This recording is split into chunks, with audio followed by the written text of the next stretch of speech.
말씀의 제목은 다 이루었다입니다. 아쉬움이 많이 남는 25년 12월 28일 마지막 주일 예배입니다. 마지막 주일 예배라고 말을 하니까 기쁘기보다는 아쉬움이 정말 많이 남습니다. 왜냐하면 25년 새해에 적어놓은 기도 제목이 있는데 정말 꼭 응답받아야 할 그 기도 제목이, 물론 여러 기도 제목은 응답이 이루어졌지만 정말 내가 꼭 필요한 기도 응답이 이루어지지 않아서 좀 마음이 조금은 좀 안 좋습니다. 그리고 제가 세운 목표가 있는데 안타깝게도 이루지 못해서 좀 마음이 안 좋습니다. 아마 다 이루어졌다면 기분 좋게 25년도를 보내고 아주 즐겁고 편안한 마음으로 26년도를 맞이할 수 있었을 텐데 그렇지 못해 마음이 무겁습니다. 저만 그런가요? 여러분은 어때요? 여러분의 마음도 좀 불편하고 좀 25년도 많은 후회감이 혹시 있는 분도 있을 거라는 생각이 듭니다. 사람들은 마지막 순간에 자신이 살아온 과거를 돌아보며 솔직한 말들을 합니다. 어떤 사람은 조금만 더 열심히 일할 걸 후회하는 사람이 있습니다. 또 어떤 신앙인들은 조금만 더 기도를 했으면 좋았을 텐데 하고 아쉬워합니다. 그리고 어떤 사람은 조금만 더 가족에게 친절하게 잘해줄 걸 하며 안타까워하는 사람도 있습니다. 하지만 예수님은 십자가 위에서 마지막 순간에 이렇게 말씀을 하셨습니다. 다 이루었다. 예수님은 마지막 순간에 뭐라고 말씀하셨다고요? 다 이루었다라고 말씀을 하셨습니다. 사실 우리들의 입에서도 다 이루었다는 말이 나와야 정상일 것입니다. 오늘 25년 한 해를 돌아보니까 너무 좋았다. 너무 행복했다. 내가 기도한 것이 다 응답이 됐고 내가 계획했던 것들이 다 이루어졌다. 이런 것이 나와야 사실은 좋을 텐데 근데 그렇지 못한 것이 우리의 현실입니다. 다 이루었다고 하는 이 말은 헬라어로 텔레레스타이라고 하는 단어입니다. 이 말은 어디에서 나왔냐면 텔레오라고 하는 단어에서 나왔는데 완성되다, 목적이 이루어졌다라는 뜻을 가지고 있습니다. 예수님은 우리와는 다르게 마지막 시간에 후회와 아쉬움보다는 오히려 감사의 숨을 내쉬며 사명을 완성했다고 외치고 있는 것을 봅니다. 저와 여러분들도 마지막 끝에 섰을 때 예수님처럼 후회 없이 다 이루었다고 감격의 말을 할 수 있는 은혜의 사람이 되길 축복합니다. 그렇다면 어떤 사람들이 마지막 순간에 후회하지 않을까요? 우리도 후회하는 사람이 아니라 다 이루었다고 감격하는 사람이 되어야 되지 않겠습니까? 자, 한번 보겠습니다. 사명과 목적을 가지고 사는 사람이 후회하지 않게 됩니다. 그런데 이 세상에서 사명과 목적을 가지고 살고 있는 사람이 몇 명이나 있을까요? 그리고 그 목적을 다 이루고 산 사람이 얼마나 될까요? 1년 동안 우리의 계획이 다 이루어지지 않았잖아요. 우리의 기도도 다 응답되지 않았지 않습니까? 보통의 사람들은 돈을 벌기 위해 짐승처럼 일만 하다 갑니다. 혹 운이 좋아 돈도 벌고 명성도 얻은 사람도 있을 것입니다. 그렇다고 해서 그들이 마지막 순간에 다 이루었다고 말할 수 있는 사람이 있을까요? 제가 보기에 거의 없을 거라고 생각이 듭니다. 철학자 소크라테스는 성찰하지 않는 인생은 살 가치가 없다고 말했습니다. 그렇지만 신앙의 관점에서 본다면 사명이 없는 사람은 자기의 성찰도 하지 못하겠지만 목적까지 이룰 수도 없다는 것을 알아야 합니다. 여러분들이 후회 없는 인생을 살고 싶다면 내가 왜 살아야 하는지, 그리고 하나님이 나에게 주신 사명이 무엇인지를 알고 그 목적을 이루기 위해 살아야 한다는 것입니다. 내년 26년 12월 끝자락에 오늘처럼 섰을 때 후회하지 않으려면 분명한 사명과 목적을 가지고 26년 새해를 시작해야 할 것입니다. 예수님은 이 세상에 오실 때 한 가지 분명한 목적을 가지고 이 땅에 오셨습니다. 예수님이 이 땅에 오신 목적을 누가복음 19장 10절에 기록해 놓았습니다. 인자가 온 것은 잃어버린 자를 찾아 구원하려 함이라. 예수님이 왜 이 땅에 오셨느냐? 그것은 잃어버린 자를 찾아 구원하기 위해 내가 왔다라고 예수님의 목적을 분명하게 밝히고 있습니다.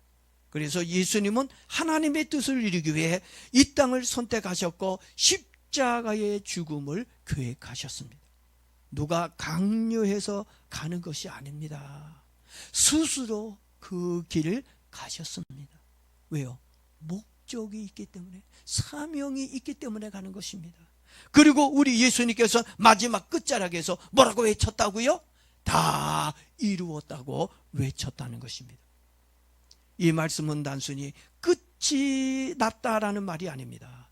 완전히 이루었다, 계획이 완성되었다는 말입니다. 그리고 하나님의 주신 구속의 사명을 완수했다는 영광의 선언이었습니다.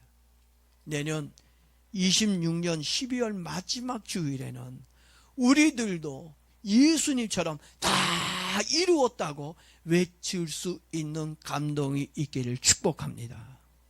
세계 역사를 보면 주어진 사명을 끝까지 감당한 사람들이 많지가 않았습니다.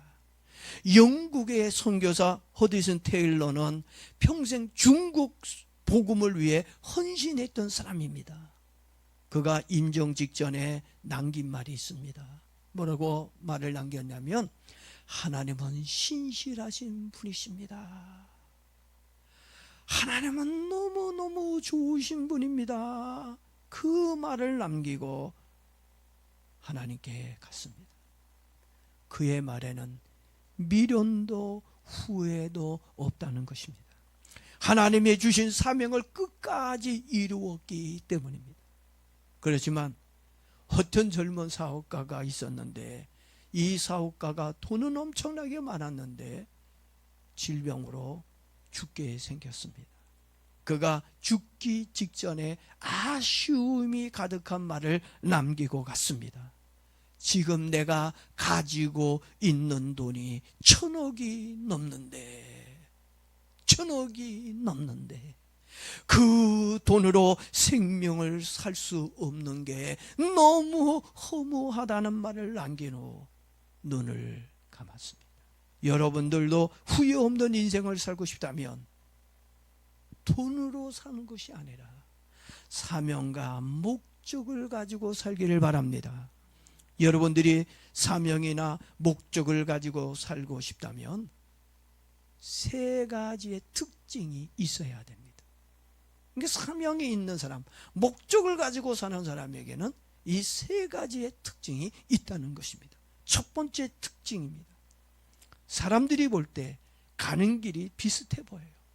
여러분이 가는 길, 또 다른 사람들이 이렇게 쭉 가는 길을 보면 거의 비슷비슷해. 근데 가는 길이 비슷한 것 같지만 다르다는 얘기입니다. 사명이 있는 사람은 하나님의 인도를 따라 목적을 가지고 가는 사람입니다. 어떤 분은 하나님이 인도해 주시는 길이라고 하니까 그 길은 꽃길이겠구나. 하나님이 인도해 주는 사람, 하나님의 인도를 따라 사는 사람의 그 가는 길은 꽃길이겠구나, 비단길이겠구나, 황금길이겠구나, 이렇게 생각하고 있는 분들이 있습니다. 그래서 자기가 생각한 길과 다르다고 실망하는 경우가 있어요. 난 하나님이 인도하는 길이 꽃길인 줄 알았더니 이게 꽃길이 아니고 가시밭길이네. 그래서 실망해가지고 하나님을 떠나는, 교회를 떠나는 사람들이 있습니다. 제가 말씀을 드리고 있는 이 길은 꽃길이라고 말하는 것이 아닙니다. 하나님이 인도하는 길이라 할지라도 꽃길도 있지만 무슨 길도 있다는 거예요? 가시밭길도 있다는 얘기입니다. 그러니까 하나님이 어떤 길인지, 꽃길이 되었든지 가시밭길이 되었든지 하나님이 인도해 주신 대로 사명을 따라가는 것을 말하고 있는 겁니다. 꽃길로 인도하면 꽃길을 가는 거고, 가시밭길로 인도하면 우린 그 가시밭길을 가는 겁니다. 사도 바울은 사도행전 20장 24절에서 이런 말을 했습니다. 내가 달려갈 길과 주 예수께 받은 사명, 곧 하나님의 은혜의 복음을 증거하는 일을 마치려 하면은 내 생명조차 귀한 것으로 여기지 아니한다라고 말을 했습니다. 그리고 사도 바울은 꽃길이 아닌 감옥의 길을 들어가면서도 자기가 한 말에 대해 후회하지 않았습니다. 하나님이 주신 사명을 이루기 위해 하나님이 인도해 주시는 삶을 살았기 때문입니다. 혹시 지금 여러분의 길이 좀 험악하고 가시밭길이라고 할지라도 여러분, 그 길이 여러분에게는 생명의 길이고 축복의 길인 줄로 믿습니다.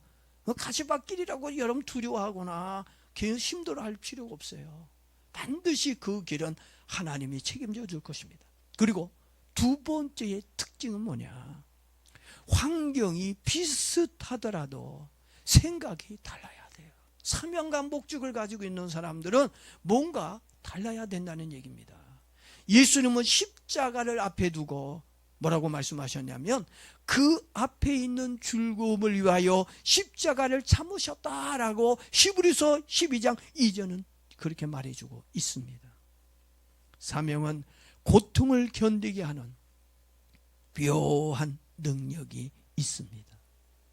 정말 힘들 땐, 가시밭길 같을 때는 포기하고 싶을 때도 있어요. 인간이니까. 근데요, 하나님이 주신 사명을 가진 사람은 희한합니다. 그렇게 힘들고 어렵고 고통스러운데도 감사합니다 하고 믿음으로 웃으면서 희망을 보고 갑니다. 그게 다르다는 얘기예요. 세 번째 특징입니다. 마침표 부호는 같아요. 사명과 목적을 가지고 사람과 사명 없이 그냥 사람과 마지막 끝에 마침표의 부호는 같습니다. 같지만 그러나 가지고 있는 의미는 완전히 다르다는 얘기입니다. 보통의 사람들은 끝났다로 인생의 후회로 마침표를 찍습니다. 누가요? 목적이 없는 사람, 사명 없이 산 사람은 마지막 끝에 반드시 끝났다, 후회의 마침표를 찍는다는 얘기입니다. 그러나 목적을 가지고 산 사람은 다 이루었다로 기쁨의 마침표로 완성한다는 얘기입니다. 그게 다른 거예요. 어떤 의사가 한 말입니다. 죽음을 앞둔 환자를 보면서 느낀 것이 있다고 하였습니다. 우리가 일반적으로 보면 사람은 돈과 명예를 중요시 여기고 살 거라고 우리는 그렇게 생각합니다. 왜? 또 그렇게 또 사는 내 모습을 보니까 사람은 돈과 명예를 중요하게 여긴다. 근데 그 사람이 죽음을 앞둔 사람들을 쭉 지켜보니까 그게 아니라는 얘기예요. 그들이 죽음 앞에서 후회하는 것이 돈과 명예 때문이 아니라 사랑과의 관계를 더 후회하고 있는 것을 보았다고 말을 해주고 있습니다. 사랑한다고 말해줄 걸, 사랑한다는 말을 못하고 죽는 걸 굉장히 후회했다는 얘기입니다. 그때 내가 조금만 더 참을 걸, 예? 그리고 하나님을 좀 더 잘 믿을 걸, 이렇게 많이들 후회하고 있다는 얘기입니다. 그러나 사명을 따라 살았던 사람은 마지막 순간에 이렇게 고백을 합니다. 하나님, 감사합니다. 저를 통해 주님의 뜻이 조금이라도 이루어졌다면 그것으로 저는 만족합니다. 감사합니다. 이 고백이 우리들의 입에서도 나와야 될 줄로 믿습니다. 이 고백이 올해는 혹시 못했어도 내년 26년도 12월에서는 꼭 이런 고백이 꼭 저와 여러분의 입에서 나오기를 바랍니다. 이제 정리를 좀 하도록 하겠습니다. 25년 12월 28일 마지막 주일입니다. 여러분들은 어떤 말로 마무리를 하고 싶습니까? 하나님, 아직도 이루지 못한 게 너무 많아요. 너무 억울하고 아쉬워요. 내년이 안 왔으면 좋겠어요 라고 하실 건가요? 아니면 하나님, 속이 후련합니다. 하나님, 미련이 없습니다. 주님께서 주신 사명 다 이루었습니다. 감사합니다. 하나님, 내년에도 잘 부탁합니다. 여러분의 입에서 어떤 말이 나올지 모르겠지만 이왕이면 예수님처럼 후회 없는 말과 사도 바울처럼 사명으로 시작해서 감사로 마무리했으면 좋겠습니다. 이것이 사명과 목적을 다 이룬 성숙한 신앙인의 모습이라고 생각합니다.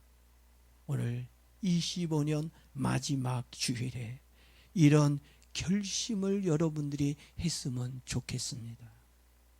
26년에는 돈이 아닌 하나님의 뜻을 이루기 위해 살기로 결심하기를 바랍니다. 그리고 하나님이 나에게 주신 사명을 이루기 위해 살기로 결심하기 바랍니다. 그리고 내년 12월에 26년도 12월에는 유정의 미를 거두기 위해 살기로 결심하는 저와 여러분 되어지기를 바랍니다. 이 세상은 시작을 기억합니다. 이 세상은 처음을 기억합니다. 그렇지만 하나님은 끝을 기억하고 있다는 것을 아시고 남은 시간 마무리를 잘해 편안한 마음으로 26년 새해를 맞이하는 저와 여러분이 되길 주의 이름으로 축복합니다.